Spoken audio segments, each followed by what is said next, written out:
حضرت پیر ذوالفقار نقشبندی رحمه الله تعالی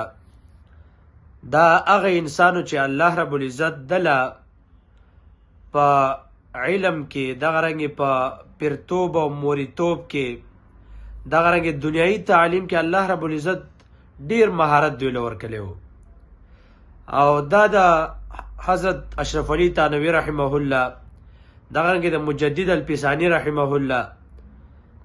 دا دومره لوی انسانو چې د دې حضراتو نه وروسته چې په نقشبندي کې لوی انسان تیر شوی دی نو هغه دا دی الله رب العزت دله یو مهارت ورکړی و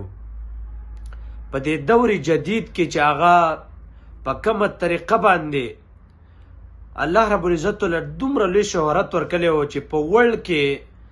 د ده مریدان دي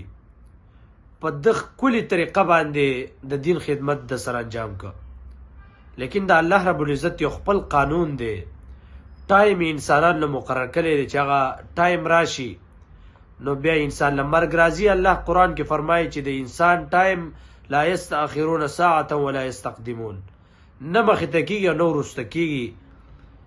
بهرحال دا هغه میاشت ده چې حضرت ابوبکر صدیق رضی الله تعالی عنه هغه په دې میاشت کې د دنیا نه رحلت کړی و او موافقت ته ګوره چې په دې میاشت کې د نقشبندي سلسلې چې د حضرت ابوبکر صدیق صاحب نه شروع ده هغه لوی انسان هغه په دې میاشت کې رحلت وکړه دا دومره لوی انسانو چې د تصنیف په میدان کې د ډیر زیات کار کړی د خپلې نیمې زندګۍ نه تقریبا د تصنیفات دي نو الله رب العزت دله یو علم ورکړی او په دور جدید کې په ساینسي لیول باندې دغه رنګې په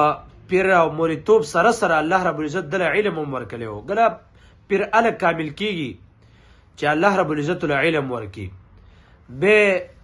قصه ګو نه وي بیا په وخت موافق دا خلکو اصلاح کوي د خلکو داسې اصلاح کړله هم تزکیه النفس یې چې کلي ده نو داسې طریقه باندې کړې ده چې علم یې هم له خلکو له ورکړلی نو دا داسې یو عظیم انسان و الله رب العزت ته کامل مغفرت نصیب کړي